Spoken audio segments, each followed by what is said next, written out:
good night, good morning, good evening, wherever you are. Thank you again for joining me and my friends for another episode of Lie to Yourself, Not Me, Real Talk with Miss Lady J. Y'all know I don't like to be lied to. So y'all lie to yourselves, don't lie to me, don't lie to my friends. We don't like to be lied to. We just want y'all to tell us the truth. So we're here for another episode. We have a really, really good episode. But before we go into what our topics are and things of that nature, I want to introduce my panel host because I know I told y'all that things have changed. I no longer have just a co-host. I think that a panel is a lot better. So let's introduce our panel hosts. We have Miss Joy here with us this evening. And we also have Miss Love from Within. Y'all saw Joy last week with me, and she was so much fun. Yes, as always. She is so much fun. She's so much fun. And now we have Miss Love from Within. So I would love to welcome you in. How was y'all's week? Y'all week was good. Y'all had a pretty good week. It wasn't too crazy or nothing like that. It was okay. We made it to Friday. I made it to Friday. I can't speak for everybody else, but woo! It's okay. I know the feeling. I know the feeling. Y'all know I got my G baby. So for me, it's like, okay. And I had like a doctor's appointment today. So I had to like do like a whole bunch of extra stuff that I'm not used to. Cause I'm like used to like just doing stuff with just like kids that already know how to like, they're acclimated to doing things. But then I had like a little baby that don't know how to do that. So yeah, so it was an interesting week. So to say the least. So yeah, but I'm glad y'all and Love from Within, you had a good week. You had a good week. Well, you know my story. It was oh my gosh, that's crazy. Love from Within, she was school shopping today. She had school shopping. Okay. And then I went on a trip that didn't go so well. So was it? I mean, did it go badly in any aspect where it was kind of funny or it was tragic? Well, no, he was sick the whole time. So I'm sorry. Wait, who was sick? I'm sorry. My friend that I went with, he was sick. Yes. Yeah. Hmm? No, I was saying she went on a trip to like kind of like vacay, and then she had a friend who was sick that went with her. So yeah. Sorry. Yeah, so it was rough. So, but today's a new day, and we're podcasting today, and we're going to get into some really good topics. Before we get into our topics, though, I would like to introduce our guest host for the evening. We have Mr. Ace of Hearts that has given us some of his time tonight. I do appreciate you. Thank you, sir, for joining in tonight. How are you this evening? I'm great. Thank you for having me. Oh, thank you for joining. How was your week? Your week was good? Everything was great. Awesome. How was yours?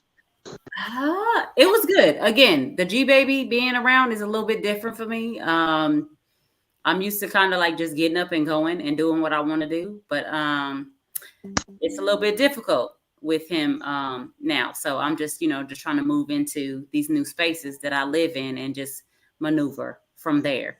So that's kind of where I'm at in life. But tonight's topics, y'all. Tonight's topics, we are talking about age gap dating. I want to talk about pretty person privilege, and I've changed it.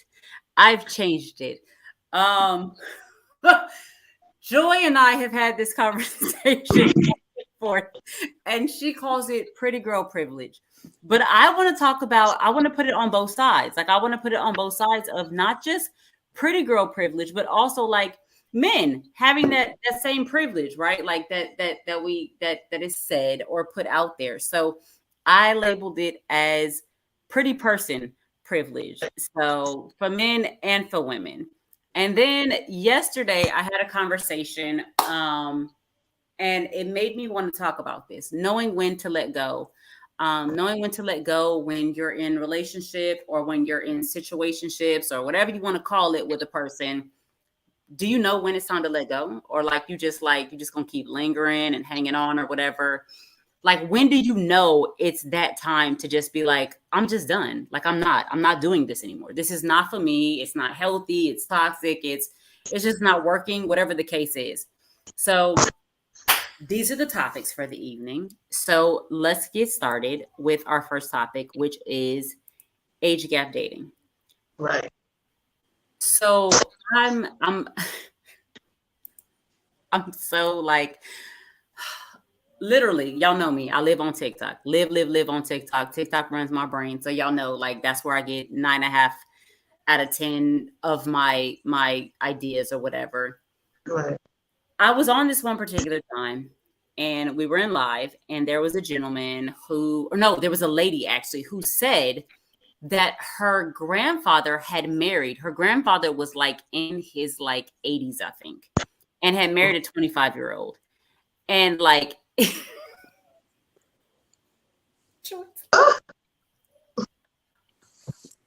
so like this man had married this 25-year-old girl. And everybody was like, wait a minute, hold up, wait, pause. Like, so, like, was like, did he have money? Like, what did they have in common? Like, the biggest question was, did he have money? That was the biggest question. Right. Is grandpa rich? Does grandpa have like $1 million set up somewhere? And now she's, no, for real. Like, I'm not even joking. Like, that was the biggest question was like, yo, so like, how much is grandpa worth? And he was, in fact, he was worth a pretty penny. He was, in fact, worth a pretty penny. He was, from the way that it was described, he was worth a pretty penny. For me, I just can't see where, I don't know. I'm real weird with stuff. I'm really like I'm really weird with stuff like that because like I have like y'all know me. I talk all the time, and one day we're gonna talk about this on here. My petty deal breakers, right? So like one of my petty deal breakers is like music because I love music. So I really feel like when you're dating a person, if we don't have kind of like the same connection with music, that's a problem for me. Okay.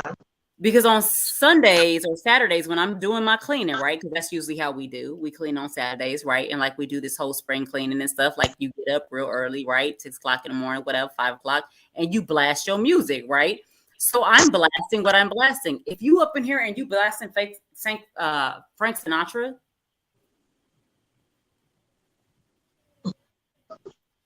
Well, that isn't necessarily indicative of age. I see what you're saying as far as generations are concerned. But you know how it is when you're in a relationship, if you're trying to decide and try to make it work, you figure out what compromises, but you also might just be introducing them to another venue. Like for you, topically, it's like we have nothing in common, but he be like, you know what, I like a beat. You know, he might just be sitting there going out to, you know what I'm saying? He might be sitting there to Luda too and give him a chance to see how that goes. Emphasis on petty. And exactly, that's why I'm like, it's a petty deal breaker. It is. It's a petty deal breaker because it's like everybody that's like at a certain age, it's not necessarily that they don't listen to that. But like, I'm curious to know your thoughts upon that. And especially like, not just for yourselves, but like if you have kids. Right. Would you want your daughter at 25 to be in a relationship with an 80-something-year-old man? Like, you know what I'm saying? Like, and is it different? Hi, Tonio. Hey, thanks for greeting the room. You know, I love it when you do that.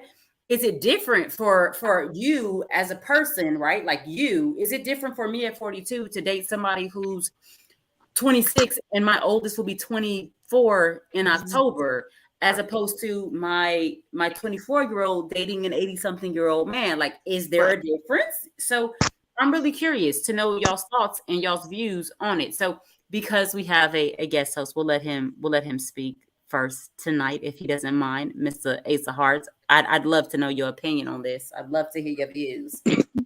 I really think that, number one, the age gap thing for a 24-year-old to sacrifice her youth to deal with someone that's 80 years old, there has to be some dire situation. You mentioned that the man in this relationship had a little bit of money. Maybe she came from a background where there was no money, or she was concerned about securing herself for the future, things of that nature. But that doesn't make any sense. Before you go any further, though, her family actually came from money too. Right. They want you to stay with it. They want you to stick with it sometimes. That was Uh, wait, so her family has money as well? but still, I can't see a sane 24-year-old saying, "Let me sacrifice my youth to be with an 80-year-old guy," because really, what do they have to connect about? What's the frame of reference for them, other than money? You know what I mean? And I wouldn't be happy if my daughter came to me and said, "Hey, Dad, I want to, you know, be in a relationship, or I want to marry this guy who's old enough to be my great grandfather." Truthfully, so yeah, I'd have a problem with that. Love from within. Your thoughts, your views, your opinions. The emotional maturity is not there at all. Why is he entertaining someone who's 24? I mean, that to me is almost predatory behavior. And it's gross in a way to me. It just is. That, and she's going to go through some formative changes in her life that he's already been through, or their generations are so different, because what our grandmas were doing when they were 25 is a lot different than today at 25. So I don't think it's a good idea at all. I think you should really stick with somebody at that age, no more than 32, 33, because you're still growing so much in that time. And I think that a person, she's not going to be happy, or he's going to do something. I don't know. I don't feel it's a good idea. I get that. I understand. Joy, your thoughts, your views, your opinions. The irony of this is that I've already come across something similar, just like observation-wise, was absolutely disgusting by what I had learned and brought to me and proved. That being said, when I think of an age gap that is so extreme, but it's from adult to another adult, like you said, it's still formative years, your prefrontal cortex is still not developed until you're about 25 or whatnot.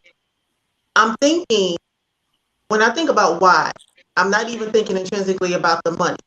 Because let me put it this way, I had a coworker when I worked at the public library. And there was a point in time she said, she's about 30 at the time, she was younger than me. And she says, I had an opportunity to marry for money and I really wish I had it. And when I was kind of like, oh, excuse me, like, she was like, no, it's not being a gold digger, because again, she came from a family that was well established. They had family in high places and very low places too, okay?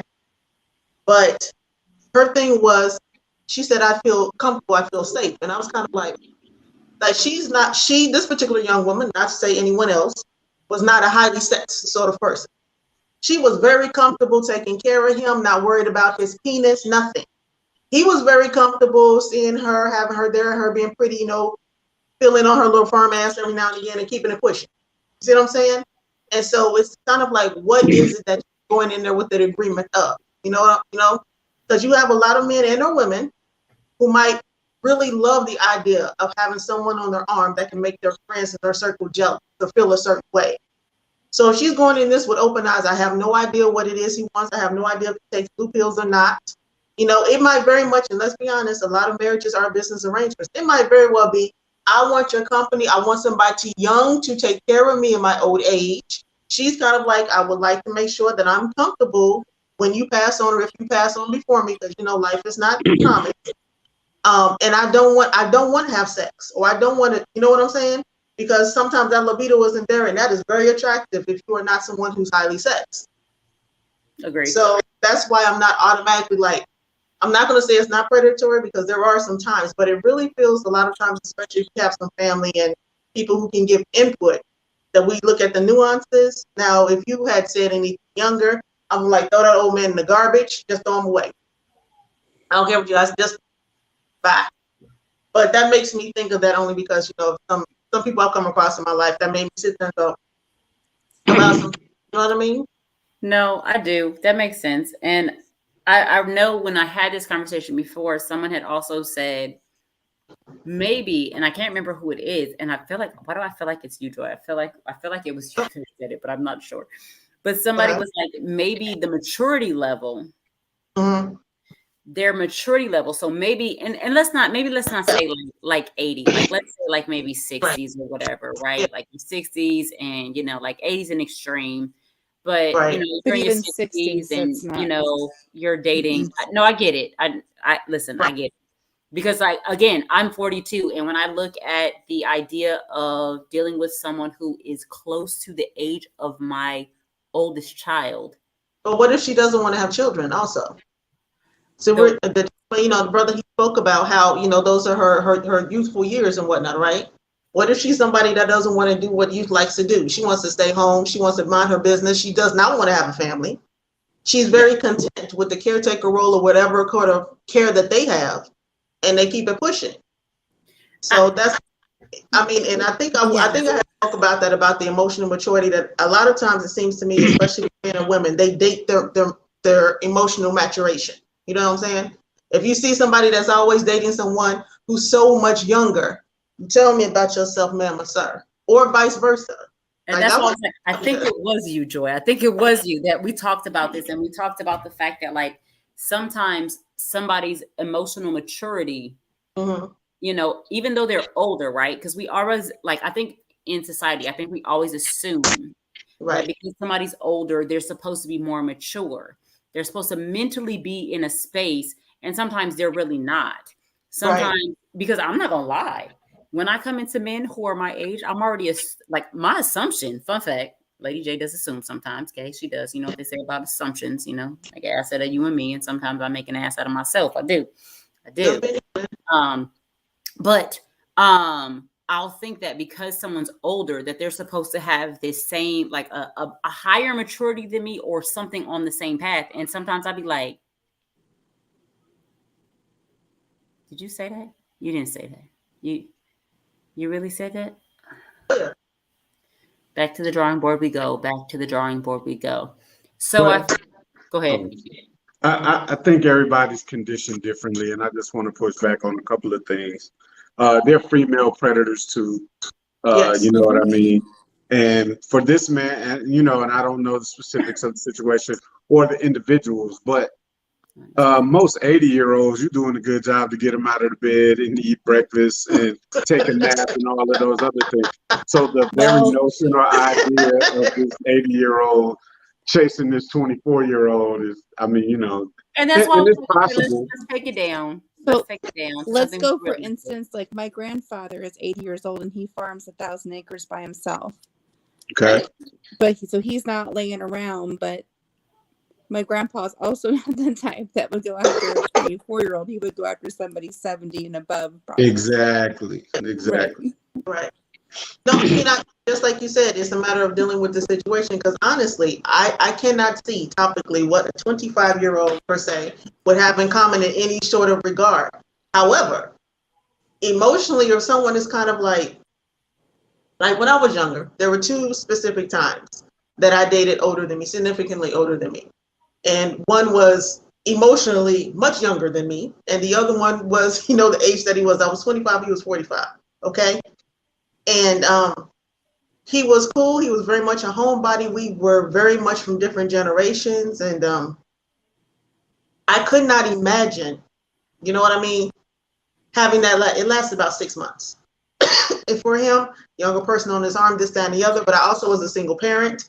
And there were a lot of ways that I moved that wasn't, I guess, conventional.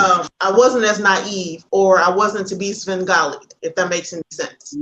So that's also another thing where you have people that are like, I'm about to mold him, I'm going to mold her.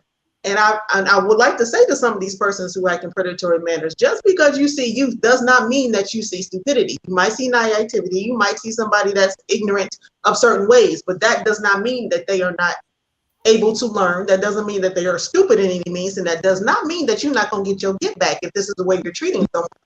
You know what I mean? If you're looking at someone to mold them into whomever, or because you feel they're going to be young and dumb and allow anything and everything to happen to them, I need you to start looking at them as an individual, ma'am, sir. I'm like, have you met some of these young people today? Some of them can be mean as hell and smart as fuck. good luck. Like your lights will get turned off, your credit will be fucked up, you'll end up deported. Like this ain't the same sort. What you talking about? Like I cannot get over these kids. When Roe versus Wade rolled out with the Supreme Court, they told us where they live, their vacation homes, their credit card numbers. We found out about birth. I said, what? And they did it the next day. You mess with a young person like that if you want to. Like, I feel bad for y'all at this particular point in time. You get what you got. But I don't know if it, like I said, I've come across some of this. This particular person is like 37, 38 or something like that. Was messing with somebody in their 20s, got them pregnant, dealing with a 19-year-old. That sort of stuff, I'm like, I want to play that music with that Chris Hansen music. Because I look at it this way. If you're dealing with somebody that age, 18, 19, 6 or 7 years ago, if it's a young girl, she probably started her menses. What the are you talking about? If you're dealing with a young man the same age, his testes probably dropped about 7 or 8 years ago. What are you saying to me? But I think that's where it becomes a situation where I think sometimes it is, as you said, like I can manipulate and maneuver you into, and I can mold you into this space that I'd like to mold you into, right? Right. Or it is a situation where it's like, it's probably a thing where the maturity level, because again, just because someone has age on them, right? Just because you're a certain age does not mean that you are mentally mature enough to handle or be in certain situations. Right. So I feel like it's one of those things where it's like, for me, fun fact, I'm still kind of like rummaging through the age gap dating. Like, fun fact, because like people ask me all the time, like, okay, well, what's your cutoff? And I have to be like, I don't know. And I literally, I get people who be like 67, right? 62. But some of them male, but some of them male. But the ones that listen, but the ones that are hitting me are not like they're not in the hoochie daddy shorts. They're not in the hoochie. Oh no, I'm sorry. I'm sorry. Miss Joy, they're not in the hoochie daddy shorts. Oh, okay. They're not 67 in the hoochie daddy shorts. They're, Okay? They're not zaddy material. I'm sorry. They're in the depends. Oh no. But look, so I had an actual experience in my early 30s. I had a girlfriend who was in her early 20s, and it was probably about a 10-year age gap. And you know, we often think of, now what's that old dude doing with that young girl? He must be a sugar daddy. He must be trying to mold her or something like that. Well, little did I know, I found out I was in the hands of a master. You know what I mean? She and we met in church. That's what's crazy. I had no intentions or had never seen her before until that day. And you know, the preacher's like, give your neighbor a high five and shake your neighbor by the hand. One time we did that. That extra hug. No. Like, oh hey. Not quite like that. But after he said, grab your neighbor's hand, and after he went on from that, we were still holding hands. And I was like, oh, why am I holding her hand? And I looked at her and she kind of smiled or whatever. So she was the predator. I was seriously head in the clouds, had no clue. And we had a relationship probably for about a year or whatever. But what I quickly realized, was the maturity level, like everybody else was saying, wasn't similar. And you know, and she was really trying to get a husband, find some security, move out of her parents' house. She had an agenda. I was just, you know, in it to win it and have fun, and pretty young thing on my arm and everything. So, you know, it's not always the guy out there, you know, girl, little girl, you want some candy. You know what I mean? I don't think anybody was saying that here, especially because it's equal opportunity. You know, I'm a boy mom. So if he brought home a Methuselah Biddy, 80 years old in his 20s, come on, talking about this is about to be my lady. I'm like, the Crypt Keeper for real? I'm like, boy, you gonna kill her, huh? Wait a minute though. Story time. So my son, So I literally kind of like came up on this, right? Right. She wasn't Methuselah. She wasn't Methuselah. She wasn't Methuselah. But my son just turned 20. He Right. just turned 20. He hasn't been in a lot of relationships. And he actually had a girlfriend. The girl, she was a little bit older than him, I think, but she was like states away. So it was like, okay, I don't really have to worry. Right. So one day I asked him, like, you know, hey, what are you doing? He was like, I got plans. I guess he thought I wanted him to watch the baby, right? I was like, I'm not trying to get you to babysit. I just wanted to know what you was doing for the day. I didn't know if you were working or not. He was already ready. He was already ready. So I was like, what you got to do? I was like, you got a hot date? That's always my question. Like, you got a hot date? He was like, actually, I do have a date. Try it. Okay. Who are you going on a date with? You got a girlfriend. So he then tells me that they had broken up and this, that, and the other. So then he tells me that he's going on this date with this girl. And I'm like, okay. And I'm like, oh, okay. You know, how old is she? He's like, oh, she's like 21. Now he just turned 20. Okay. He just turned 20 and he hasn't had a whole lot of girlfriends. Okay. He hasn't had a whole lot of girlfriends, really. I think the one was the first one to my knowledge. And then he then tells me that this girl asked him on a date. And when I tell y'all, I wanted to like, What's wrong with that? I'm so old school. I'm so old school that I'm not ready for that. And I'm not ready for women to be asking my son on dates because that makes me feel some type of way. And so I was like, right, and the age gap is not that big, but I was like, yo, this girl, she probably done been with a bunch, like she probably or like, oh, not like a bunch of that. No, not like that. Like she's probably had more experience than my son, just because I know my son. My son is he's very laid back, he's very calm, he's very just like, he doesn't really like, I was like, one time I was like, yo, so like you be dating them girls with like them long eyelashes looking like Mrs. Snuffleupagus and stuff, and he was like, I don't know, like I don't pay attention. So he's really just like withdrawn. So like for me, some older chick asks you out on a date, that makes me feel some type of way. Now I'm scared. Now I'm like, oh God, I'm gonna need you. God, I had like, so many mixed emotions. I really want to know why this bothers you so much. Yeah, why does it bother you for a woman to be too. the person to ask a man out? You know what? I want to know why you don't want your son to be dating older women. But go ahead. Shoot, it goes back to what you said. Predatory women out here. When you was sitting in that church and that lady was holding your hand and smiling at you the way she was. I was thinking about the Lord. Gave you a whole year of heaven and hell, didn't she? She gave you a whole year of heaven and hell, didn't she? No, it wasn't that bad. But I just noticed the maturity gap. Chrissy is gonna be turned out. Wise nose wide open. All her teeth. No. When I was 20 years old, I dated a 40-year-old. And the first time it happened, like, you know, it was going to happen, and I saw the gray chest hair, I said, I'm out.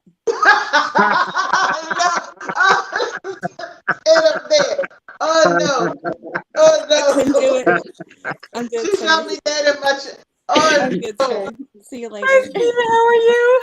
Thank you for popping Wow. in. What was the name of that character from Love in the City or Sex in the City? Excuse me. What was the name of the Samantha? Mr. Big. Didn't Samantha pull a move like that, where she was getting ready to deal with this old man, and then she saw his flabby ass and was gone, jetted. She left, grabbed the necklace or the jewelry from the lady standing there, and was gone.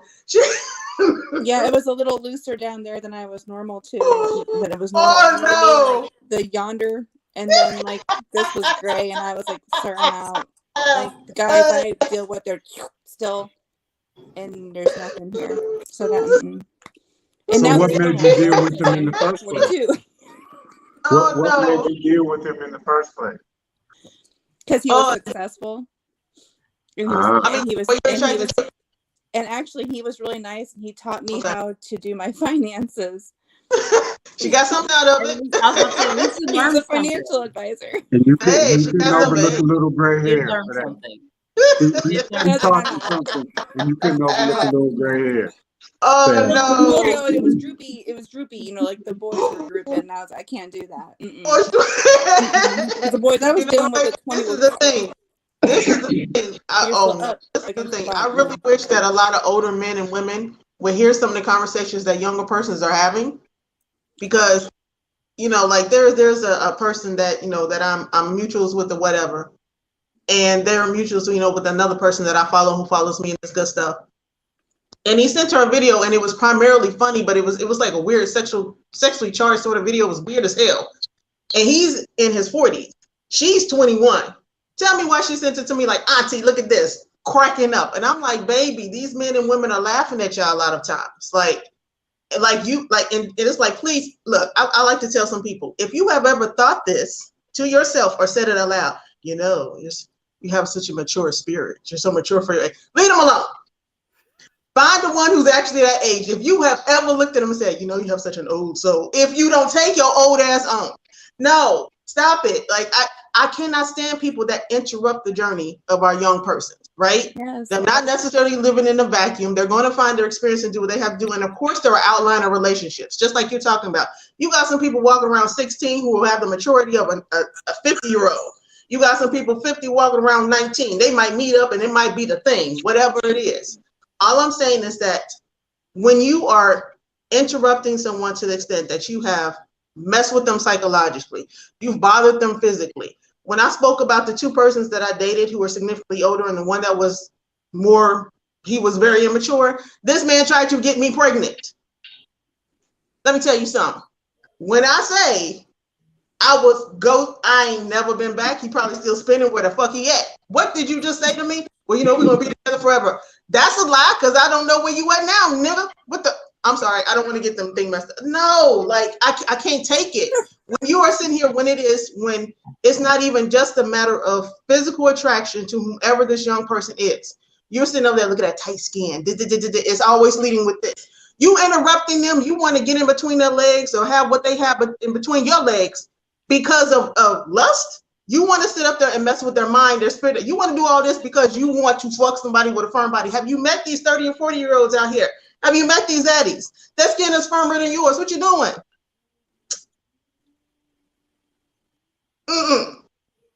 When my son was in school, it seemed like there was a lot of stories about high school teachers, especially women, that were having these relationships, right? Hot girl summer.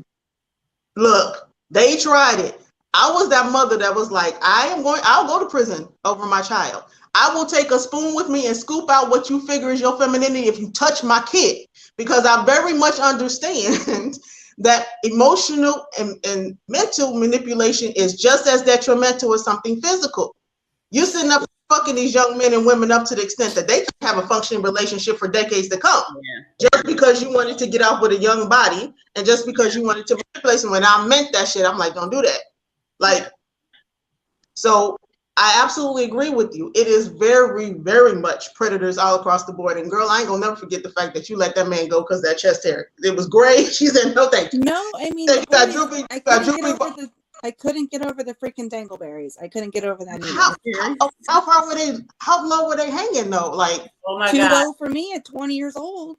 Were they just like prunish and wrinklish? Oh no. We're going to move into our second topic.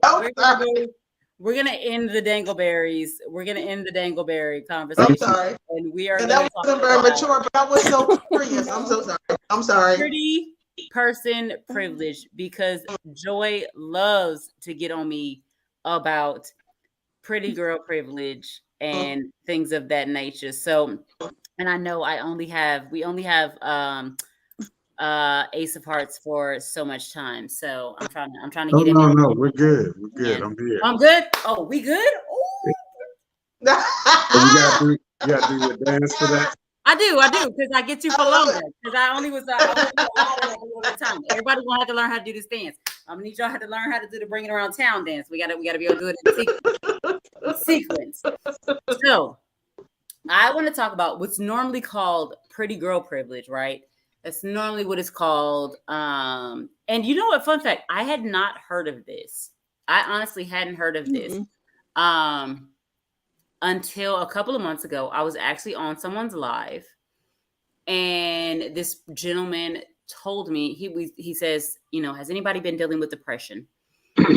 Anybody feel like in January they were really, really dealing with this depression, this, that, and the third, woo, woo. And I was like, yo, me. And I happened to be in the box. So I was like, yeah, I did. So he was like, when I'm like, when when you're like that and you go to the gym, usually you start eating badly, and when you feel bad, you eat bad, and when you feel good, you eat good. And I was like, I don't. I eat chili cheese fries at 3:30 in the morning because I just like to eat chili cheese fries at 3 o'clock in the morning. I don't care per se how I feel. That's just what I do. And so he says to me, that's because you have pretty girl face syndrome. And I was like, the fuck is that shit? You was about to fight? Listen, I felt some type of way. Come to find out, it was a compliment of him saying that I was pretty. But the way he said it, when you say syndrome to anything, it just automatically in my mind, it makes me feel a certain type of way. So I was like, okay, I don't know. But that's the first time I think I dealt with or heard even something close to pretty girl syndrome, pretty girl privilege or whatever. But I know Miss Joy loves to get on me when I say stuff. She be coming for me, y'all. Miss Joy be coming for me. She be like, y'all pretty folks. I just love, and I be like, dang, like I be just chilling in my life. So I wanted to talk about that. I want to know, like, do y'all feel? I know to some degree Joy's view on it, but I would like to know, like, literally, like, all of our views and opinions on it, as far as people who are more attractive. Do they have more privilege when it comes to relationship? Do they have more privilege when it comes to people, how people deal with them? Like, if you talking to somebody, like, do you treat the cuter girl or the cuter dude better than you do the fluffier girl or the fluffier dude? Or, like, is it a thing? Is it really a thing? Like, in y'all lives, do y'all deal with it that way? Or do y'all just feel like that's how it is viewed in society? Like, I'm curious. I want to know. We'll start with Joy first because I picked on her from the jump. Well, I mean, first of all, I love the subject because it's definitely multi-layered, because there's so many things externally that affect that particular view. Beauty being an eye of the beholder, what society-wise people love to look at. I mean, as far as in this country, a lot of times, not all the time, but a lot of times, having lighter skin or fairer skin is seen as closer to Eurocentric. My son happens to be fair skinned. That's why I said he's like part of the, like, it's annoying. This is when I talk about pretty privilege, and I'm not even talking about skin color at this point in time. If you are a person, y'all get in anybody's face who's watching this, and even the ones who's in these boxes, because y'all cute too. If y'all can get up and put run a washcloth off your face and then walk outside and be cute, get out my face, okay? And I mean that disrespectfully. What you leaning out the camera for? All right? And I mean I mean that for the people who are sitting up here watching this live too. If you can do this and have done this, I might need a little. If you need a little bit of anything, just a little, and then you walk outside, you put Vaseline on your lips, you put just a swipe of powder over here, you just put a little oil in your beard, and then walk out the door. Stay out of my face. I don't want to meet you until later on in the day. I mean that shit. So that's what I mean by that pretty girl, pretty guy sort of privilege. If we get deeper into it, look, for all of y'all, I don't care about none of y'all feelings. I don't care about whatever color you are. What is going, look, you've been able to do this. Don't talk to me right now. Okay? So now it goes to, how a lot of times people who consider taller as far as men are considered more attractive if they have the height. And then even more so if they have the width. For ladies, it can be if we're smaller, if we're portable, for lack of a better way to put it. Or if we're going to be quote unquote thicker, we have to be moving that in the right sort of ways. If you're going to be thicker, then you still need to be a thicker, snicker sort of Coke bottle. It is very subjective in that regard. But a lot of it has to do with confidence. You have some people who aren't traditionally attractive, and baby, they can pull anybody. I'm like, what's your name?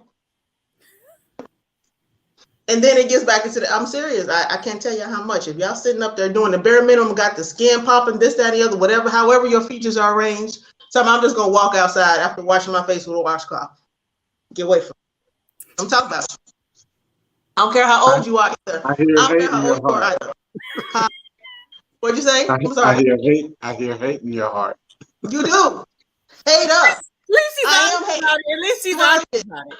At least she's like, that's not the case. At least she's honest about it. Listen, and that's why I love her. That's why I love her. That's why she's here. Because what she will absolutely do is tell you exactly how she feels, and she's not going to be like, well, it's not what I mean. That's not what I was trying to say. I meant that. No, she'd be like, no, I meant that shit from the pit of my soul. Like, she's Absolutely. Absolutely. Yes, that is why we have joy, because I need that realness. Love from within, she got that realness too. She just deal with it like she deliver it with like she give you your medicine with a spoonful of sugar. So it's like you're gonna know. She will hurt your feelings. I won't hurt your feelings, but I'm gonna give you sugar as I hurt your feelings. Okay. So we gonna get this sugar as she go ahead and talk about this pretty person privilege. Go ahead, Miss Love from Within. I'm ready. I don't know. I'll tell you what, when I go into a room, I'm different. I feel people. So if I don't really look at aesthetically for me, if I walk, because I can feel someone's energy. So I can feel, and I've been that way my whole life. So I just know how people are. Most of the time, I mean, I've been wrong because I've been divorced twice. But most of the time, I feel who people are. So there's been some people that have been aesthetically gorgeous, but you just feel like, ew. Yeah. I don't like you. And you find someone who looks average or maybe even below average, and I'm drawn to them because they just feel like a warm hug when you walk by them. And I don't know. So you don't have a huge view on pretty person privilege. Not really, because I feel people for who they are, and I talk to everybody too. So yes, anybody could walk up to me at Walmart. I'm turn around to a stranger and say, "Hey, how you doing?" And I get that, and I understand that, and I can say that I understand that because I fun fact, I think I almost despise, if not absolutely, yes, I do despise the whole aesthetic thing. Right. It bothers me. And that's why, like when I listen to Joy say it, I know it's a thing. I know it's a thing. I know it's a thing because I know there have been men who have dealt with me because I look a certain way. Right. And they'll tell me well, big girls like me, but that's not my thing. This and they'll absolutely, and I know there are men who will absolutely bypass all of my flipping red flags. All of them. She said, oh, wow. She said she just waving them, but they're like, anyway. No, for real. Really. They will bypass all of my flipping red flags. Okay. Because they're like, oh, but you're so beautiful. But you're so gorgeous. To see you in the morning, and you just this how you wake up, and it's bruh, I mean, okay. I get that quite a bit myself, but then again, it's I don't see it. But that's the privilege. That's the privilege. That's the privilege. That's what you're talking about. I don't see what they're talking about. When you and I'm I feel like I'm very normal. I'm very just I'm hey, I'm not gonna say I'm ugly. Or no, when they say how are you single? You're so pretty. Because I have standards. That's why I'm single. That's a pickup line though. That's a pickup line. Mm-hmm. The whole why are you single because you're so pretty? That's a pickup line. But listen, both of you, I believe LadyJ and Love from Within, you guys are the recipients of it. I empathize more with Joy because growing up, I wasn't classically handsome or whatever. Whatever I appear to be now, I grew into that. So I empathize more with Joy in this situation. It is a thing and it does occur. And I even find myself treating people, really it's aesthetic and attitude, truthfully. Right. Because what in my personal experience, what I've noticed is people who are unfortunate looking tend to have a more terrible attitude than people who are than people who are deemed prettier or whatever. But what I do want to say about this is that we are all attracted to beautiful things. If you see a pretty red car somewhere or a painting that's aesthetically pleasing to you, you can't legislate that out of life. You know what I mean? Mm-hmm. And most women who are pretty women, they do get the lion's share of attention. Same thing with men. And it's the people who are the middle of the road and unfortunate looking who have to kind of work a little bit harder to get noticed. So I do believe it's a thing. It I is. believe it is. It is. I'm so sorry. I didn't mean to interrupt. No. Go ahead. I like you just putting a little serious sprinkling on it or whatnot. Like part of the pretty girl, pretty woman, pretty person privilege. Like I had that when I was definitely younger. I was smaller in size and mobile and this, that, and the other. And yeah, my youth had a lot more to play in it, I think, also, because I've always had an attitude and I've always had a mouth. But it's just like you said, people have been willing to look up because I've always, well, no, so I blame my kid. Got pregnant with my kid, these ain't never left. I would gain weight, lose weight, and they'd stay the same. It makes no sense. They do not match the rest of me at all. So they come walking in the room first and they already got somebody's attention.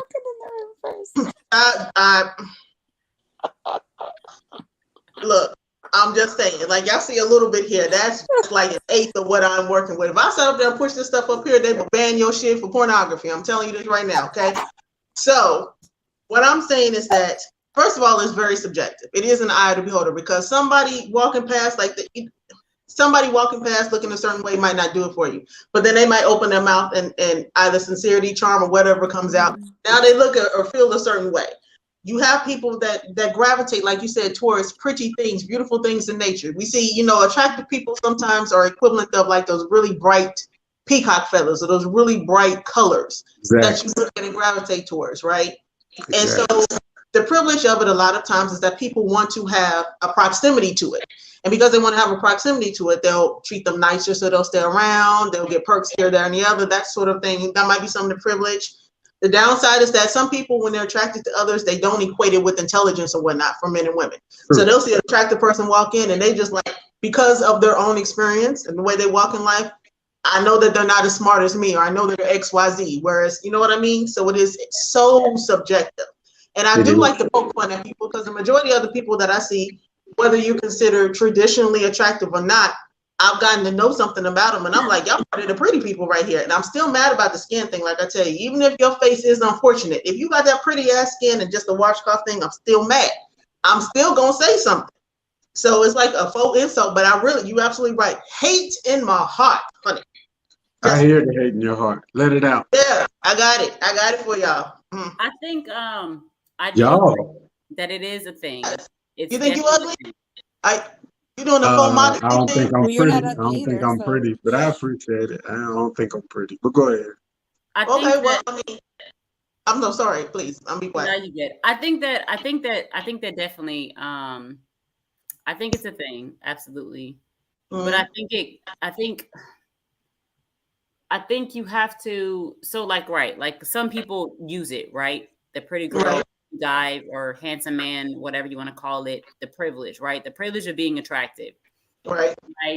In the eyes of the beholder, in the eyes of society, what society says, because society says that women who are more shapely or whatever, but they're not bigger, or you have like a fairer skin. So like a lot of people, I'm not gonna lie, a lot of people are like, oh, I just love your skin color, this, that, and the other. I'm not gonna lie, people have come to me with these things, but it bothers me. It bothers me because I want you to look at me beyond what I look like. So that is something that bothers me. But I feel as though, even though those are the things that society sets in space in sets out there, and that's what society says, or people are saying, or men are saying, or women are saying, I feel like it falls upon us as an individual. Mm-hmm. How do you allow that to play in your space? Because you have those ones who, like those chicks who like, oh, I know I'm cute. Ooh, so why they got 12 sugar daddies, and the dudes who know. But that's arrogance, though. That's arrogance. That's not arrogance, but that's what I'm saying. So it falls on that person to like really, okay, I know I'm cute, but now I need to humble myself. I think the thing is that Humble. some people might need to tweak it in a sense of, that you're perceived as majority wise attractive. And that, because how many people have left this country, gone and visited another country, and might be the bee's knees. They don't understand what like to learn. I want to say it's in at least it was, if it's not a thing now, at one point in time in Japanese culture, at least with the youth, like, the imperfections of, like, you having your teeth, the bottom part of your teeth, where Americans, we want to dead that. We get braces, it's not going to be that. But in this culture, it was considered the cutest thing at that time. Again, I don't want to speak on what I did know. So it is. It's crazy. If you're someone that's sitting somewhere, and I don't have a problem with self-esteem at all. If you're sitting there like, I am glowing, okay, and it's not at the expense of someone else, or you're just moving in a certain way, I'm not mad at you feel that way, because it's the truth, right? Mm-hmm. But also be very cognitive of, if you're using just your aesthetic and physical attributes, that it is because of the process of where you are existing at that time. Like in this country, colorism is very much a thing, right? Mm-hmm. And there are some persons, let's be honest, who, depending on who you are, might have some unfortunate features, but they're wrapped in an aesthetic that is considered attractive in the society and culture in which we're in. Real quick though, I grew up in the era where, if we're going to talk about colorism, where it shifted from the light-skinned celebrity, the Christopher Williams, the Albie Shore. Light skins was in right once upon a time.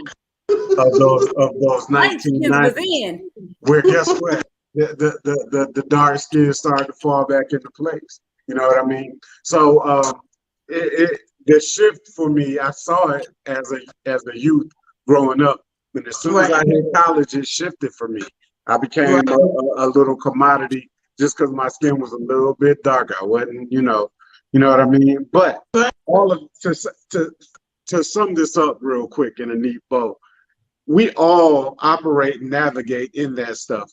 Joy, you say, hey, you people who can only rub a rough, you're not a bad looking woman either. And at some point in your life, someone actually gave you some sort of leeway or privilege based on you being aesthetically pleasing. So we all benefit. Okay. I think you're gorgeous, Joy. So I thank y'all. I appreciate it. It takes, but it seems like it takes a little bit more effort than some of y'all. That's all I'm saying. That's what I'm hating on. Like, okay, you can leave the house with no makeup, I'm sure, and look beautiful the way you are. I think so as well. I appreciate it. I'll be honest with you. It'll probably be the boobs. I'm telling you, it's something about them. They just transcend everything. Whether you gay or straight, it's just a comfort thing. I've had straight ass women hug me for an inordinate amount of time just because I feel soft and comfortable. I'm just like, but see, that's a privilege also. This is true. Some people on the itty bitty committee don't have privilege too. But I mean, fair enough, as far as I said, truly. I mean, it is a much deeper topic. It can go on forever because, like, you have a panel of, y'all attractive people. And so, you walked in a place in a time or whatnot, and it's not to fault you. I ain't coming at you. I'm not. I feel like you're attacking me. Yeah, I mean, don't worry about it. I'll attack you over something else again. Yeah, I feel a certain way about it. She absolutely will. She will find something. She will. I feel like I think it's everybody has a preference, I believe. Yes. Everybody has a preference. And beauty, I definitely believe, is in the eye of the beholder. Right. And what one person might say is like, I'm probably, like a whole lot of not people's preference. And then I'm probably a lot of people's preference. Yeah. It just depends on, you know what I'm saying? Like who you're dealing with. Mm-hmm. And so I think, in all honesty, I think it's like, you just have to really, it shouldn't be a preference thing. It shouldn't be like or not a preference, but a privilege thing. It should just be like, let me deal in the spaces of the people that are going to accept me, the people that want me for the way that I am, no matter. And that's what I think, in all honesty, for real, for me, that's what I've learned about myself is that, as I've talked a lot on TikTok, talked a little bit on here about me going through my personal journey of healing and growth. A big portion of it for me was weight, because I was 123 pounds all through high school after I had 3 kids. And then I had my 4th kid and I was like bigger and I didn't feel comfortable in my skin. So I went on this journey to lose weight. I lost so much weight that I was like a flipping toothpick, and then I had absolutely nothing. And so now I was like mad because I was like I could just, you just be like, when I blow away. So now I'm upset because now I'm too skinny. And now I live in this space of, you know what? I'm okay in my skin to where I'm at. Like, listen, I got a little fupa. It ain't a huge one because people love to do that. Girl, you ain't that big. I'm not. You right. I'm not. But I do have a little bit. Okay, I do got a little booty belly. Do got a little fupa or whatever. And I ain't got a whole lot of hump. I don't. Like, it's little. It's poquito, whatever it is in Spanish. However you say it. Like, it's not a lot back there. It's a little tiny bump. Like. Mm-hmm. Real quick with it, right? Mine shows my back continuing down to my legs. So Oh no! But listen, that's what it was like when I lost all that weight. But now it's like you gotta look real quick.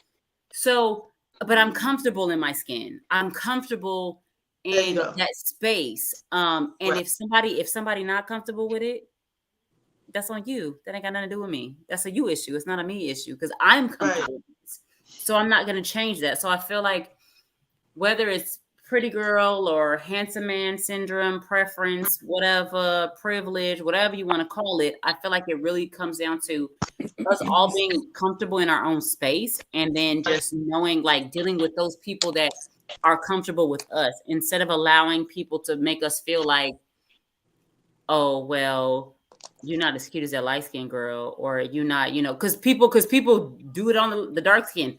Oh, dark skinned women are amazing, and they put those really, really, really dark skinned women up there.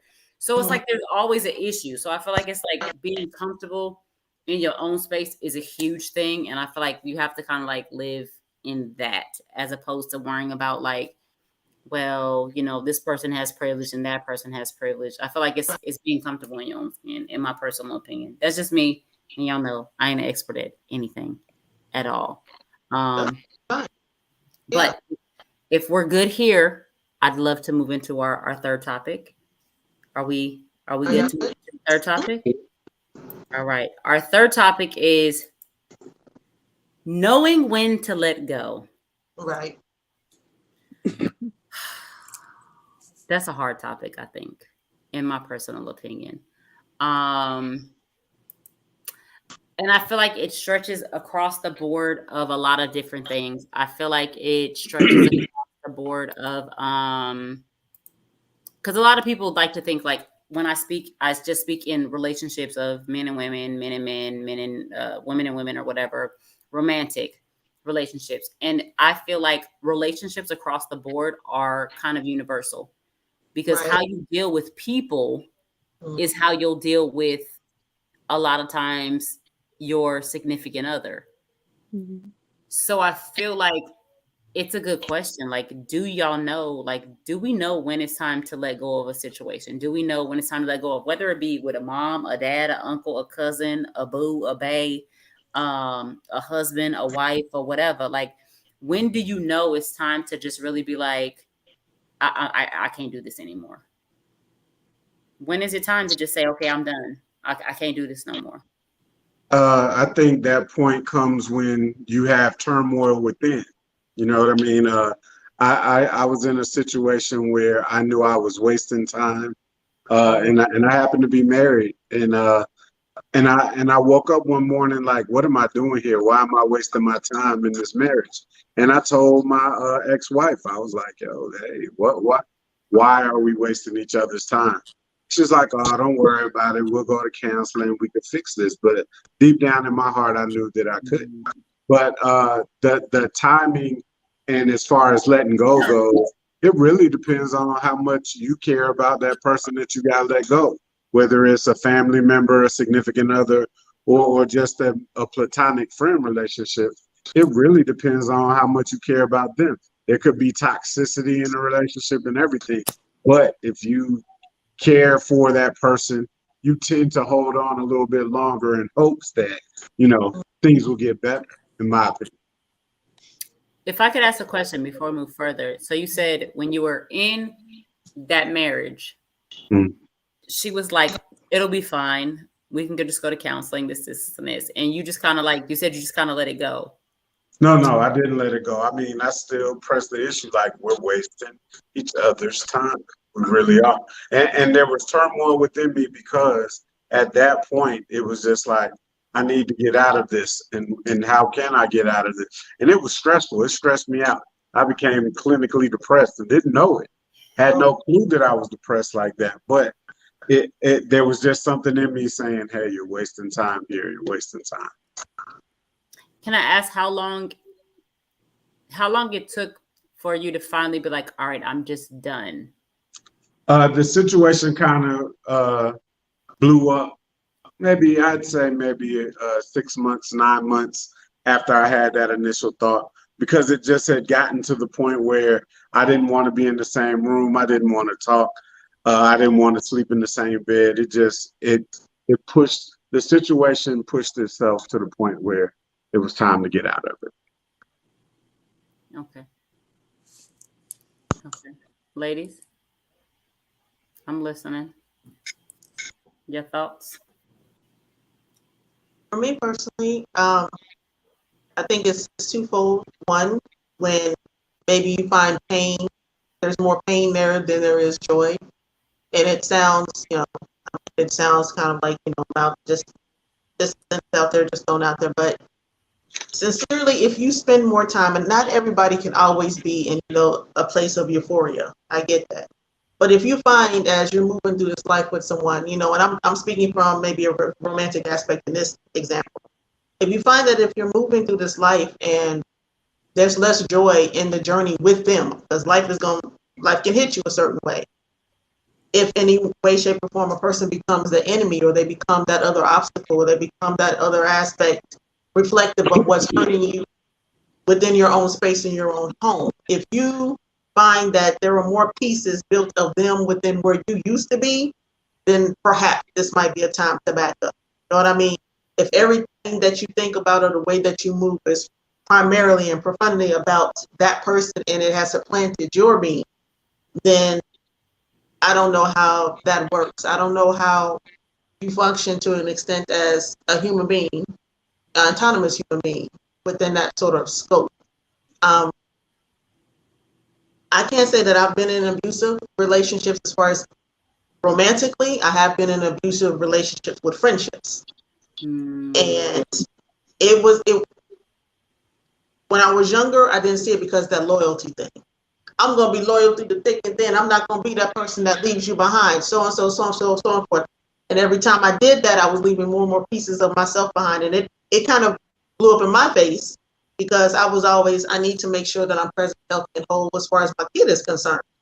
And so when I'm finding that I am tired, I am drained, I don't have what I had usually for him because of whatever I've dealt with or helped with or been privy to or been available for, that sort of thing in that particular regard. Also, if you didn't put vampiric souls in your life. So, some people are very much givers. I'm not going to say I'm naturally one of those, so I don't want to put that out there like that. But there are some people who, how you have some people that you look at them and it's kind of like you really are just a ball of peace or sunshine or something. And then as you see them as they move through life, it's like that ball gets smaller and you start to see those dots of darkness around it where they're being sucked dry in some regard. So maybe perhaps when you really start to lose a lot of who you are, whether it be the pain, rage, sadness, whatever, maybe it might be some time to, if you can't just pull away, maybe start to take some tiptoeing little steps to the left. Maybe.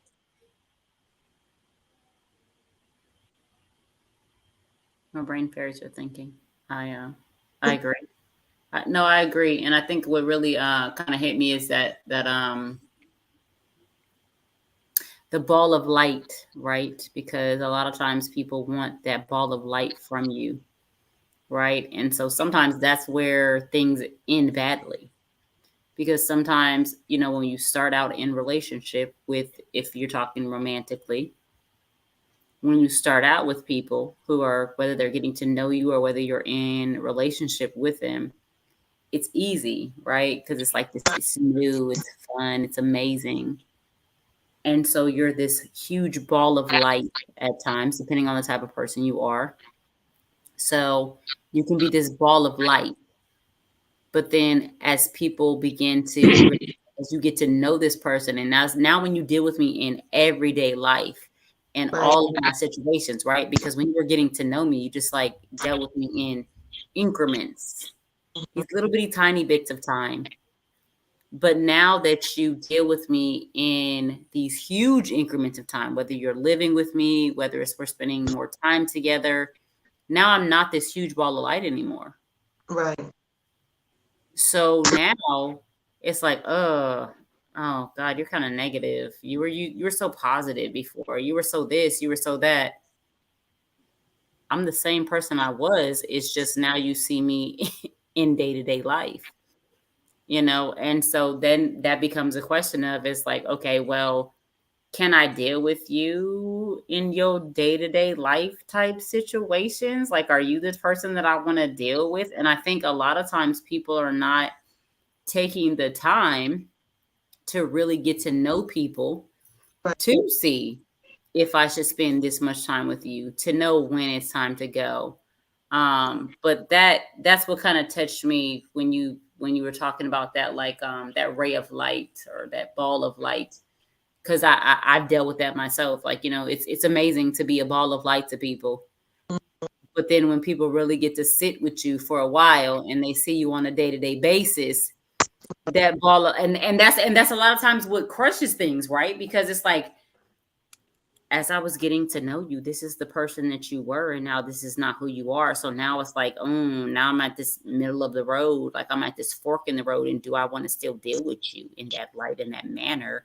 Because you're super negative now. No, I'm not super negative. Right.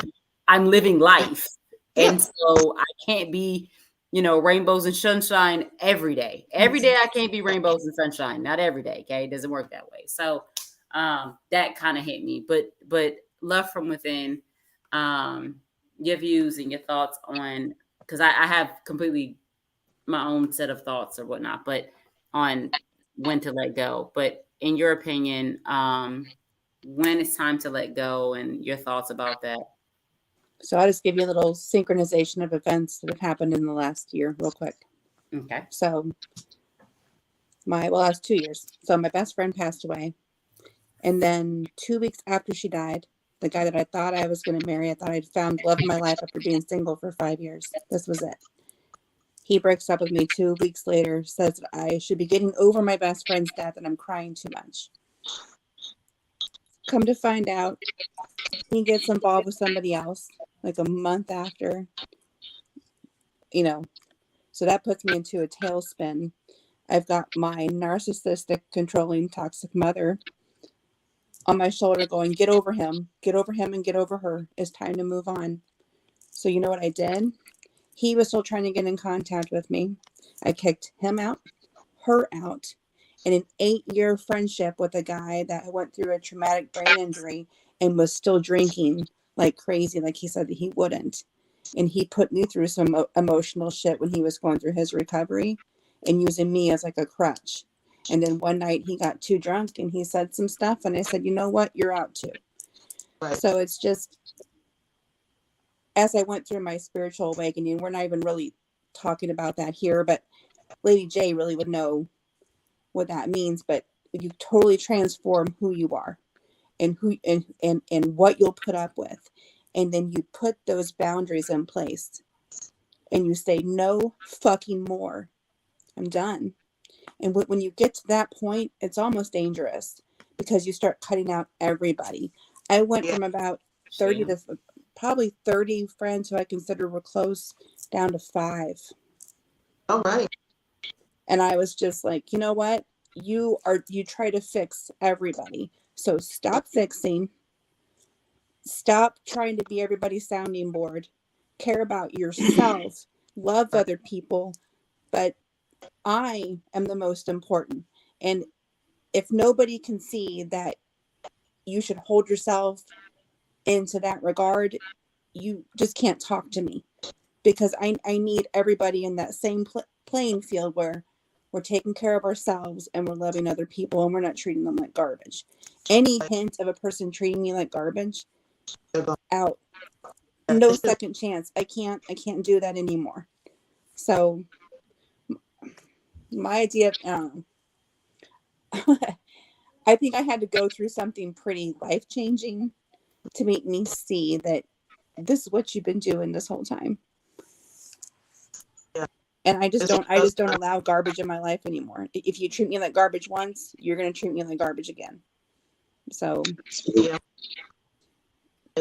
I'm a very different person than I was 2 years ago because of toxic people. I finally woke up and said, you could have accomplished so much flipping more in your life if you would have knocked these people out a long time ago. My mom was like 20 years in the making. I should have left her alone and never talked to her again. My childhood was horrible.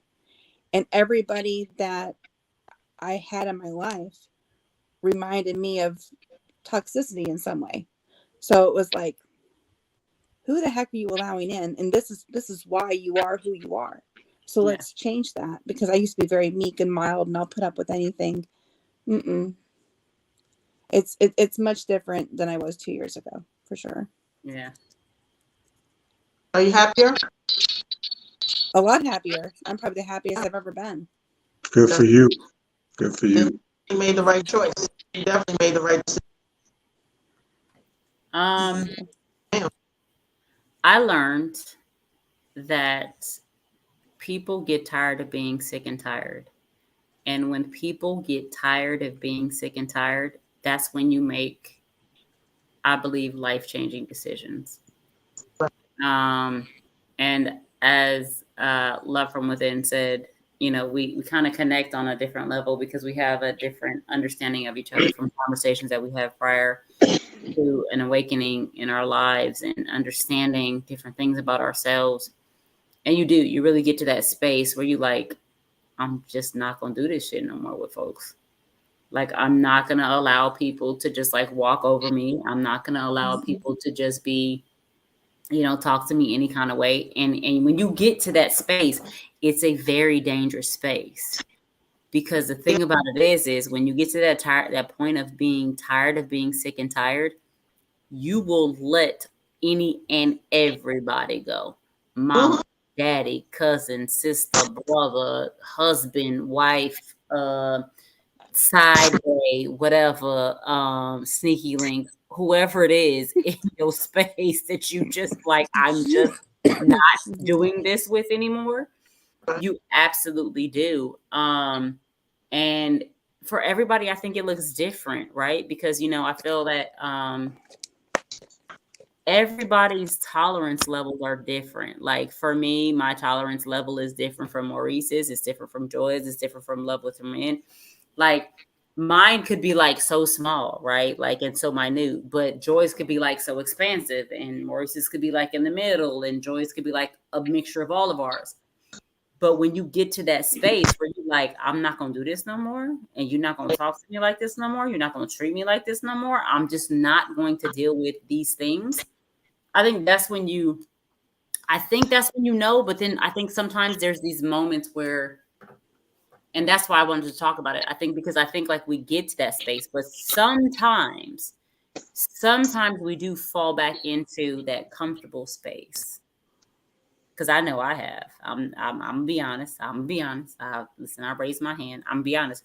I fall into that comfortable space where I've gotten to the space where I'm sick and tired of being sick and tired. But then you like get like, oh, like that place of being sick and tired of being sick and tired. Sometimes it gets a little hurtful. You get a little lonely. It get a little bothersome. It's a comfortable place. Fall and sink back into this little space of comfort, and you be I don't like, do that anymore. She don't. I'm not that healed yet. I'm still working on my healing. I'm still working. I'm not gonna lie. I'm still working. LadyJ is still working on her healing. She moves into her comfortable spaces every once in a while. She does. I commend you though, girl. I'm gonna come sit with you for a little bit, because sometimes I move into them comfortable spaces. Where I'm trying to figure out, okay, is it time to let go of this? But I think sometimes for me, moving into comfortable spaces is because I have the fear, right? So like you've learned how to be super strong, right? I went from being very angry to very happy. See, I went from angry to happy to sad to like I went on this whole emotional like roller coaster that did a whole bunch of stuff to being like, okay. Well, I think all of my sadness was caused from anger because I was seeing things not change for me for 20 plus years and then going, you know what? You have control of this. This is your life. You don't need to feel like this anymore. I think going through that, through the trauma, I'm saying trauma. Yeah. Trauma is a huge indicator of what you allow and what you don't. If you truly process that trauma you went through and you go, wow, things could be happening so much different in my life if I just let go of this stuff. Yeah, and that can be scary too. I think that we also don't need to ignore the physical aspects of how sometimes how your body's telling you you need to stop whatever it is that you're doing.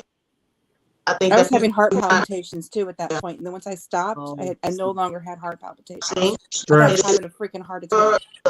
A lot of times we get used to that stress. People, I think, don't respect stress enough, stress factors in their life enough.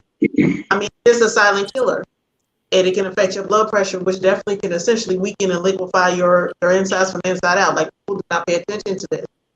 And I don't know when it happened. Maybe it's just a lot of Western medicine that we have divorced our emotional, I agree, Rob. fundamentally our emotion aspects with how it affects us physically. I think that's another way. Like, if some people, just maybe they aren't emotionally in tune with themselves, right? If you find if you're in a certain situation or with people all the time, like you said, you get heart palpitation, you might get anxiety, you feel your blood pressure, your blood sugar gets low, something physically, physiologically happens to you in these situations or with that person or person. That is your body like, look at here. Like, you're not listening to us emotionally, you acting dumb. So when we drop down, like, I'm trying to keep you alive in spite of yourself, but when this all stops, don't blame me. You know what I mean? Don't sit up there and say it was a syndrome. Don't sit up there and try to say it was history. You're exacerbating it. So a lot of times, physically, our bodies try to tell us a lot. When you find that you are too tired and drained to go into work, or too tired and drained to deal with a particular person, before the conversation or after the conversation, you know what I mean? If you find out that you got a lot more white hairs and silver hairs than you had before you started talking to him a week ago, that sort of thing. Like, my son said something, and my son is, he's a young man.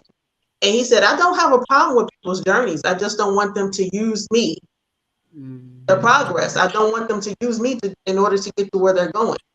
And I don't think a lot of us put that boundary in front of things. It's always after the fact. I don't think we put it in front of how, like, I have this rule now that I never had before, and this is kind of springboarding from Love from Within. If we start in a deficit as a friendship or whatever, I'm already like, no. So if we get together, we're on a date or we're on an outing with friends, and there's problems you want me to solve, solutions you want me to come up with, the sort of person I am, that's how I do. You name something, I want to fix it, right? But if this is how we're starting off, how you usually begin is how you'll you keep on continuing, and that's a big red flag. So a lot of times I don't think we physically pay attention to when our body is saying this is enough. Okay. This situation is, I can't take it. Like, we literally can't take it. I agree. I agree 1,000%. And I think we hit on two things here for real. Setting boundaries is one of them.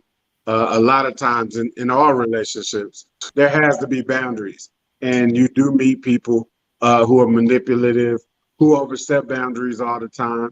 So we have to set boundaries and enforce those boundaries. A lot of times we say, oh, I'm not going for this or I'm not going for that. But then we still let certain people do those very things that we say we're not going to let them do.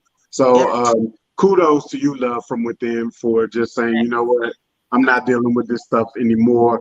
If you're toxic, you're out. I'm not dealing with it. I just see one red flag, and I've learned how to catch on red flags. Red flags make a difference. Like, whoa, how'd you know? And I was like, that person's a piece of crap. Get them out.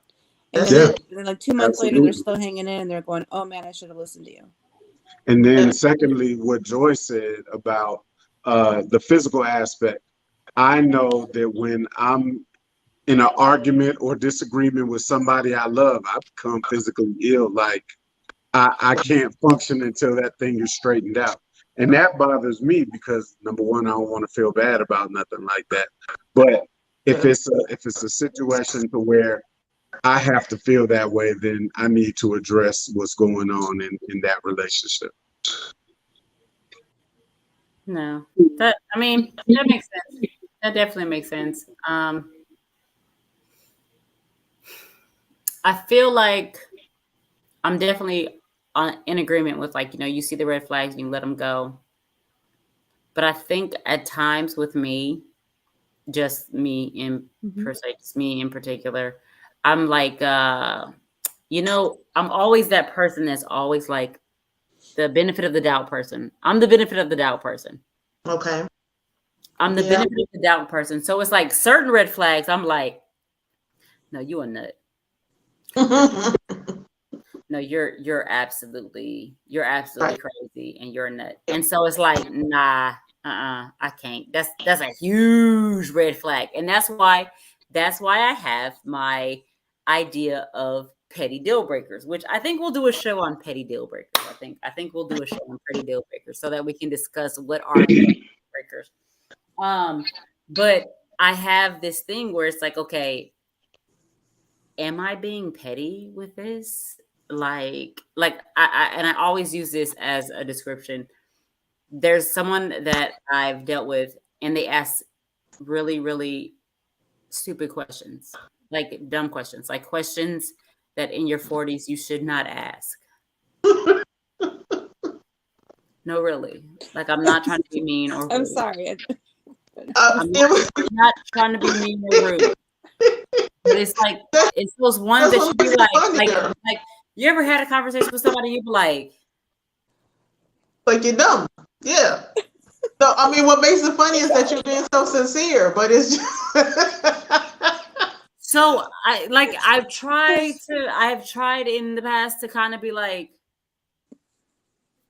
okay, maybe this is a petty deal breaker. Maybe this is maybe it's not a dumb question. Maybe I just don't have the patience. Maybe I don't have the patience, right? So maybe I need to learn more patience, right? So it's like, okay, do I keep continuing to have conversations and listen to the dumb questions? Or do I be like, I can't do this shit no more. I'm not. Listen. The second, get off my phone. Get off my phone. Get off my phone. The second Don't one. answer the phone. Don't answer the phone. That, you know what's coming. But because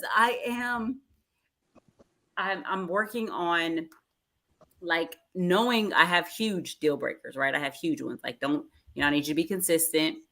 Don't lie. Don't lie. Look, Maurice, no. He brought out the body roll. So, he said on my live enough times to know what a lot of my huge deal breakers are, right? Because I live on TikTok. But he sat there enough times to know I have super huge deal breakers, and I'm very open and honest about those huge deal breakers. But then I come across them little tiny ones, and I'd be like, is that too much to be like, I can't deal with you for I think what I'm with ain't nothing too much. Nothing's ever too much. It is sis. I look at it this way, because I happen to be older than you, even though it might not seem like it, but I happen to be a little older than you, and I've come to this particular conclusion.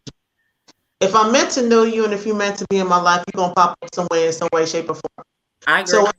So we met, and for whatever reason we didn't click at that particular point in time in my life. I'll see you later. At some point in time, I'll see you later. We just might have to mesh at the time where we both there on that particular wavelength.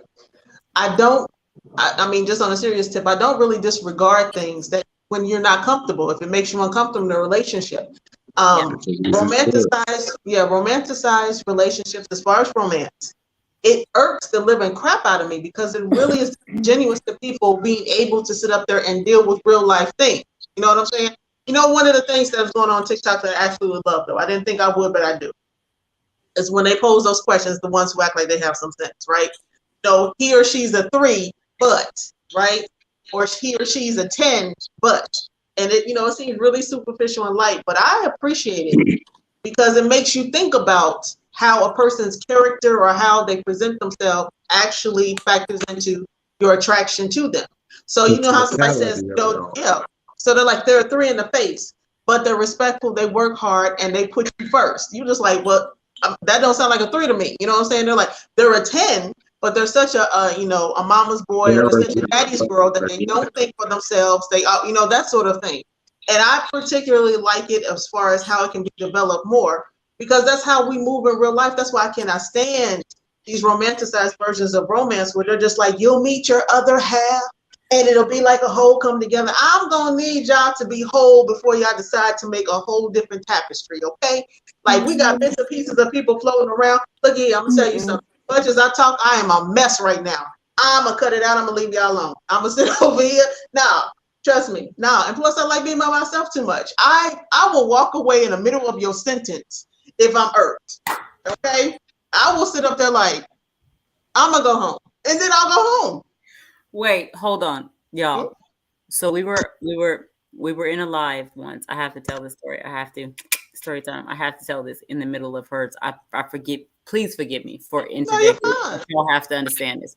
Y'all have to understand the depth of joy. The depth. So we were in a live, and she said that she will go on. She likes to go on like a date where it's outside. Right, like in open spaces, and she takes so that, like, in the middle of conversation, if this gentleman is talking some craziness, she could just walk off. Yes. Yeah, I want to. I've done it. It's not even bullshit. Another time, and she had snacks. Yes. And snacks. We'll be walking and talking with some popcorn or pretzels. You'll say something that'll make me sit up there and stutter or choke a little bit, and I swear to God, I'm like, I gotta get a drink of some water. And I'm gonna tell you who I'm gonna blame. I'm gonna blame my mama. I'm gonna tell you why. Okay. First of all, my mother, she was my adopted mother. She was born in 1930. Okay. So she passed away at 102. But let me tell you something. When I say my mama was a gangster in some regards, okay? Look.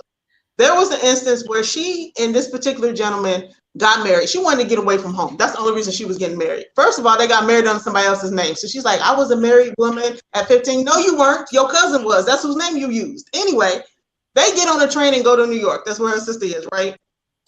He gets off the train. Now, during this time, she only married this young man because she wanted to get away from home, right? And when I say that my mother was a baddie, she was too good looking for her own good, okay? Tell me why she tells this man who's been getting on her nerves the whole ride, okay? Now she's like, she didn't want to consummate the relationship, nothing. I'm on the train, we're sitting here, there's people around, he never got any, okay? They get to where they're going, she says, I gotta go to the bathroom. She ain't never been back. Over 80 years, she ain't never been back. So I'ma walk away. I will sit up there with snacks. Like I said, I'm gonna go get some orange juice, and I will get orange juice in another borough. Don't play with me. No. Wow. And look, I mean, talk about ghosting. Huh? Talk about ghosting somebody. On a serious tip, let me tell you what really brought that home for me. What actually, besides from my mother, that's the funny thing. The serious tip was I had gone on a date. I was in college, and I had gone, and I used to go on a lot of like lunch dates. And then if it was something that seemed to be developing later on, because one, my schedule, my baby, that sort of thing. This particular gentleman, it took a turn. It took, like, I'm not comfortable with you sort of turn. My young, silly self at that time was just like, I owe him a conversation face to face. We're in the restaurant, by the way, and the way that he's turned, I say to him, with school that's going on and with raising my baby, this isn't something I can pursue, and I don't like to start things I can't finish. That was my line for the longest time. Let me tell you something. I worked that line for a while. Tell me why this man kidney punches me. We're in the middle of the restaurant. His body is turned to an extent that when it hits me, it looks like I'm just coming forward. Now I end up like hitting him with something to get him away from me. And you see what I'm saying? There is times when you just need to walk away. I was always the one, you always let somebody know up front. You don't just leave them hanging. Don't be weak or whatever.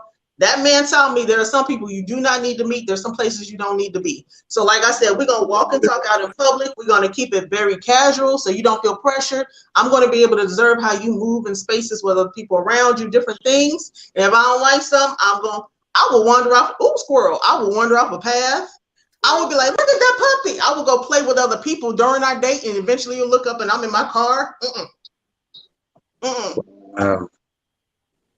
So I don't know what to tell you. Ralph said ghost skills are legendary. But with that being said, we gotta go. We've been here for an hour and a half. But it was quick. It was nice to meet y'all. Well, I've already met level 10. Yeah. It's right. It goes so fast. But people's attention span starts to die off after an hour and a half. So we're getting ready to go. But we will be here next Friday again. Hey.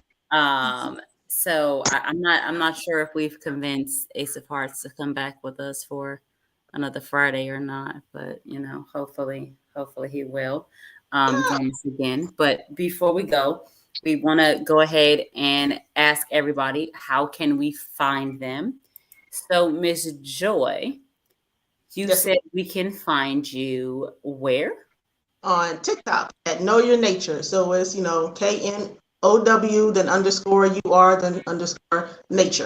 There it is. So if y'all are looking for Miss Joy, y'all want to reach out to her, you want to have some conversations with her, y'all want to see her content, because she's hilarious. I swear to y'all, listen, if y'all thought that story was hilarious, just go follow her on TikTok. Just please go follow her on TikTok, because she has stories for days. And she's just real with her stories. She's not a joke. She's not a game when it comes to her stories. So y'all go follow her there. Miss Love from Within, we can find you on TikTok under this name. And this is her name on TikTok. Y'all can find her at Love from Within. It's the same name that you see on the screen when she's sitting here talking with us. Y'all can find her there. Mr. Ace of Hearts, how do we find you, and why do we find you under this is what I would like to know actually too. Okay, so I'm developing a podcast of my own. It's going to be on a couple of platforms.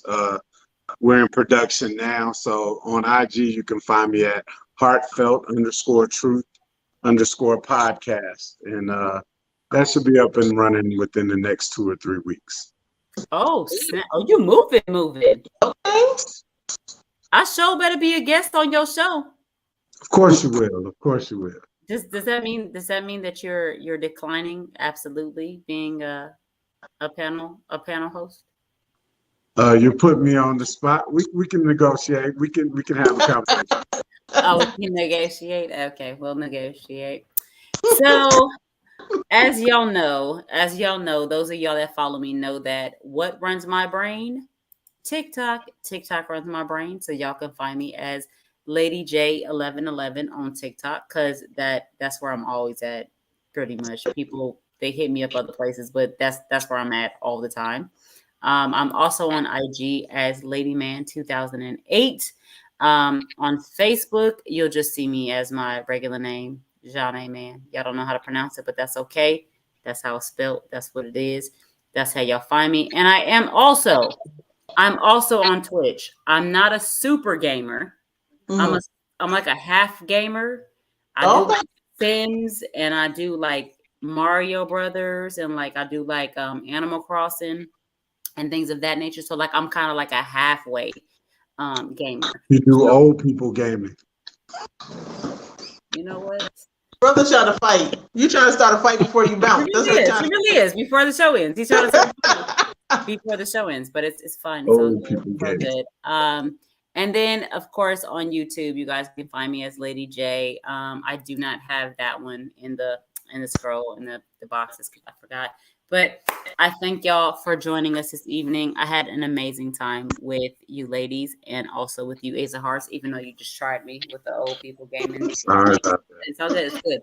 It's all good. It's all good. That's why you ain't got no potato salad. But it's okay. It's okay. I'll make it for you, okay?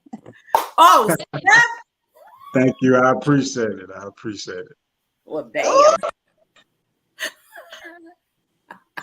Okay. Georgia. Y'all have to know the inside joke from TikTok. And if y'all want to know the inside joke from TikTok, y'all gotta come follow me on TikTok so that y'all can hear why we have this inside joke about potato salad. So thank y'all so much for joining us tonight on Lie to Yourself, Not Me, Real Talk with LadyJ. Joy, thank you for joining us. Love from Within, thank you for joining us. Ace of Hearts, thank you so much. I appreciate y'all's time. You know, time is a big thing for me. So thank y'all so much. I appreciate y'all. I hope y'all all have a good night. Thank y'all to all of the people who sat with us and listened. Thank you. Appreciate y'all. Have a good night, y'all. Thank you. Bye, y'all. Bye.